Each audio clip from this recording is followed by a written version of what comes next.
The former boxer Vitaly Klitschko, leader of the Ukrainian Democratic Alliance for Reforms Party, Arseniy Yatsenyuk of the Fatherland Party, and Oleh Tynybak of the Freedom Party, or Svoboda. The president's foes have mainly been calling for the government to be dissolved, new elections to be held, and for the protest laws to be absolved. On Saturday, Yatsenyuk offered a package of concessions under which Yatsenyuk would have become the prime minister and, under the president's offer, been able to dismiss the government. He also offered Klitschko a champion boxer known as Dr. Iron Fist. He posted deputy prime minister on humanitarian issues and also agreed to a working group looking at changes to the constitution, but the opposition refused. No deal at Yanukovych. We are finished what we started. The people decided our leaders not to. Yatsenyuk tweeted. But Tuesday, however, Prime Minister Mykola Azarov have resigned, and deputies loyal to Yatsenyuk backtracked and overturned the anti-protest law and had rammed through the parliament 12 days ago. A special parliamentary session also looked at legislation that might provide amnesty for more than 200 people arrested since the demonstrations began in late November.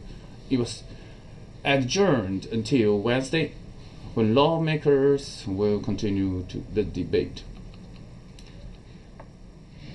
The first concrete concessions by Yanukovych since the crisis erupted 2 months ago brought cries of joy from several thousand demonstrators massed on Independence Square.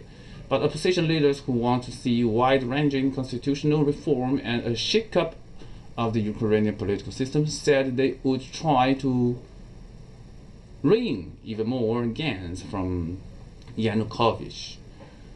How does the situation affect the rest of the region? Ukraine is the biggest frontier nation, separating Russia and the EU. Once part of the Soviet Union, the country gained its modern independence in 1991 following the fall of the Berlin Wall.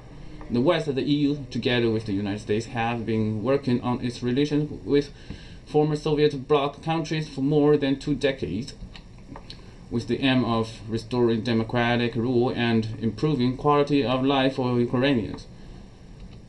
It views the decision by Ukraine, the largest of the former republics, not to partner up with the EU as bowing to Russian pressure.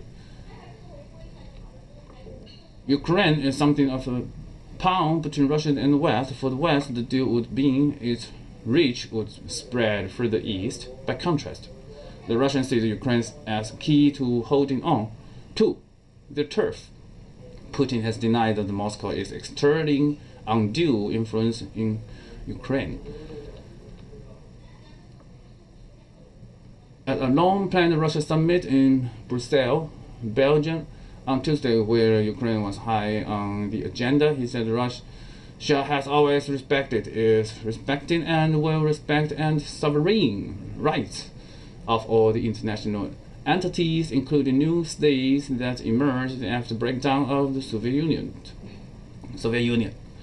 Putin also said Russia would stick to the loan and energy commitments to Ukraine agreed in December, even if the opposition comes to power. European Council President Herman Van Rompuy told the reporters the bloc was ready to move ahead with the planned trade deal or association agreement that has been at the heart of the crisis, but also urged restraint and said those responsible for violence in Ukraine must be held accountable. Catherine Ashton, the European Union's foreign policy chief, is due in Kyiv on Tuesday. Ukraine has made an offer to move toward Western ideas when it comes to public and human rights, but the nation is still ranked 144 out of 177 countries in Transparency International's Corruption Index. The Ukrainians who have taken to the streets say they want to see a better governed, less corrupt and politically liberal country, more closely aligned with its Western neighbors. Ukraine's economy has been slow to follow its Western neighbors that were also under Soviet control. Poland, for example, where the economy has grown exponentially. Many Ukrainians hope that an UN deal would offer the chance of economic recovery. How does this affect the United States? The United States has been among the Western governments calling for an end to the violence and of solutions through political dialogue, but some say it has not been the most vocal. Washington has left. Washington has released several statements voicing concern about the crisis, and top officials have spoken on the phone to Kiev. U.S. Vice President Joe Biden called Yanukovych on Monday night to reiterate American support for a peaceful political solution to the crisis, the White House said. In December, UN sent John McCain, who has been critical of Ukrainian authorities' use of force against demonstrators, and Singh Christopher Murphy traveled to Kiev and met with the protesters. The U.S.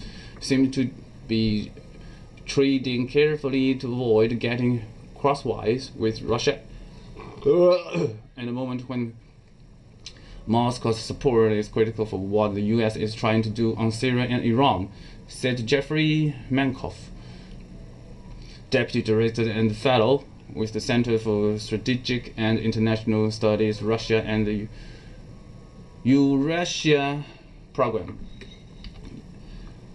Finally, it's wise for the U.S. to avoid making Ukraine into a bellwether for relations with Russia and for encouraging both sides in Kiev to seek a negotiated settlement, but some of the Europeans are already unhappy and what they see as a lack of U.S. leadership on this issue. Okay, it's over.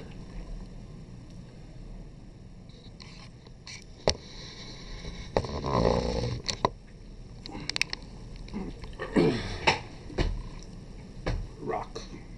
Just for rock. Reading newspaper is rock and roll, isn't it? Rock, metal.